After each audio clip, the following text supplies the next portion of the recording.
Good day everyone, especially to our panels for today's research defense. I am Joyson A. Dilingon and let me introduce my co-researchers, Ms. Reneville Arias and Mr. John Ray Ibabaw. So the title of our research is Effectiveness of Digital Tools in Students' Engagement and Academic Performance of BSIE ICT 3E and F. So our group defend this title because this is what we want to know and study, especially in this time of pandemic. In Chapter 1, presents the background of the study, statement of the problem, significance of the study, and the scope and delimitations. So the background of our study, in 21st century education, the learning environment of the teachers and students is a new model learning where students teach, guide, support, communicate, and share their knowledge, learning, and skills to cope up with their studies using technology or virtual class. Teachers conduct an asynchronous and synchronous class lesson, gives different activities, requirements, and tasks after the discussion, but the questions are, did the students gain and enhance their knowledge? What's probably student challenge facing right now? And how can we measure the effectiveness of the students' academic performance? So according to Vega 2013, technology tools also have value beyond teaching the core curriculum and to improve outcome in academic content areas. There are some overarching considerations for using technology well in the classroom. So next is a statement of the problem. So the main objectives or problem of this study is to determine the productive and useful strategies, techniques, activities, and etc. using different digital tools, where the researchers will focus to find the digital tools which aims to know the effectiveness of digital tools to students' engagement and academic performance. It seeks to attain the following specific objectives.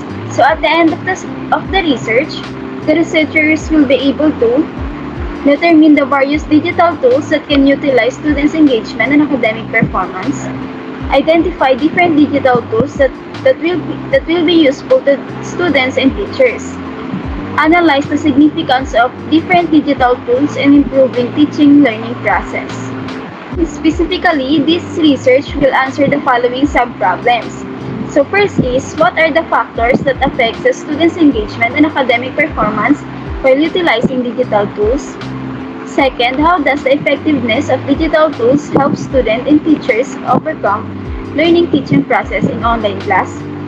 Third is, why does the student find easy or difficult of using digital tools in terms of school purposes?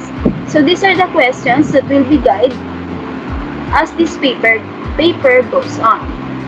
So let's proceed to the chapter 2 presented by Mr. Ibabaw.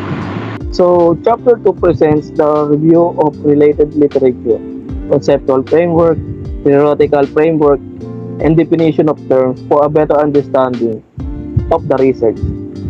In our RRL, we only choose 4 theories to defend our research. So, first is digital learning tools. Collaboration action research project was conducted in a second grade classroom to determine the impact that digital web-based tools would have in helping school media coordinators couple students understanding of productive versus non-productive questions. The digital tools Kahoot, quizzes, and Socrative were used by the students to help recognize the difference between productive and non-productive questions, as well as support them in the ability to generate their own productive questions. The findings offer further support for the use of collaborative action research as a means to assist educators in choosing the right digital tool to meet their students' learning needs. So next is utilization of digital tools or technology. Utilization of digital tools or technology depends not just upon sufficient access to equipment, tool, and resources, but also on the availability of sufficient training, knowledge and support networks for teachers, and by providing the following support allows them to guide and understand the effectiveness, benefits, and application of digital technologies with digital tools in academic performance. Digital literacy skills possessed by students of UNN. Implications for effective learning and performance. A study of the MTN University's Connect Library. The study shows that some of the students possess digital literacy skills. They use these digital literacy skills daily. Majority of the respondents indicated that digital literacy has affected their academic performance to a high extent. The major challenges of acquiring digital literacy skills include electricity failure, low internet bandwidth, ICT facilities, lack of development of digital literacy program and standards, digital tools in students' engagement. Computer-based technology has infiltrated many aspects of life and industry. Yet, there is a little understanding of how it can be used to promote students' engagement. A concept receiving strong attention in higher education due to its association with a number of positive academic outcomes. Findings with a substantive overview of students' engagement definition and indicators, which revealed three types of engagement: behavioral, emotional, and cognitive. The conceptual framework of the study is shown in figure 1 below. So this is our input. Utilization of digital tools or technology, the effectiveness of digital tools on academic performance, the effectiveness of digital tools on student engagement. And our process is data gathering, questionnaires, interviews, question and answer approach. And the output is effectiveness of digital tools to students' engagement and academic performance. And to present the chapter 3, here is Ms. Arias and Ms. Delingon. Thank you, Mr. Ibabaw. Chapter 3, the methodology.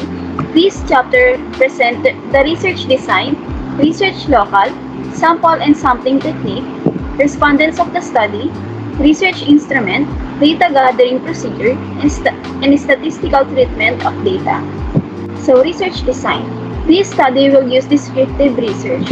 As research design of the study, the descriptive method will be used with the help of ready-made questionnaires, checklists in gathering all the information about the digital tools that they experience, find useful, and capture their interest that aims to know the effectiveness of digital tools of students' engagement and academic performance. Research local.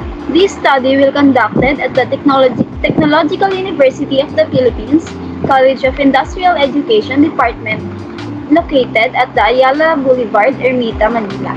The respondents of the study were 20 selected students of Bachelor of Science in Industrial Education, Major in Information Communication and Technology, Section 3E and 3F of Technological University of the Philippines.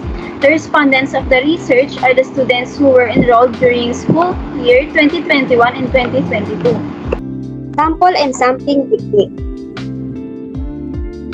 Use convenient sampling, which is the method of collecting samples by taking samples that are conveniently located around the location or internet service. The respondent of this study is the students of DSIE, ICT, 3E, and F.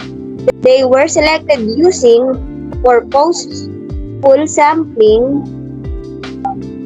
also known as purposive and selective sampling. Purposeful sampling is a sampling technique that qualitative research to recruit participants who can provide in-depth and detailed information under investigation. The researchers choose the following respondents because they are the ones who are capable and available to answer the questions. The major instrument used in certain questions. The questionnaire that we'll use in this study was designed to obtain information on determining the effectiveness of digital tools in students' engagement and academic performance among the students of Bachelor of Science in Industrial Education, major in Information Communication Technology of PE and F at Technological University of the Philippines. Data gathering procedure. Before the researchers conduct this research, they make an outline and planning first. Second, reviewing and checking of the researchers by the subject teacher. Third, the researchers will create survey questionnaires using Google Forms for 20 respondents of the students of College of Industrial Education School Year 2021-2022. The handling of questionnaire will be done through Google Forms by the researchers. This procedure enables the researchers to collect the answered questionnaires and write the conclusion and findings of the research. The first part of the questionnaire will be all about digital tools, and the second part about student engagement, and the third part will be about academic performance. That would be all to our presentation. Thank you so much, panel. Our group is ready to listen and answer your questions. Thank you and stay safe, everyone. God bless.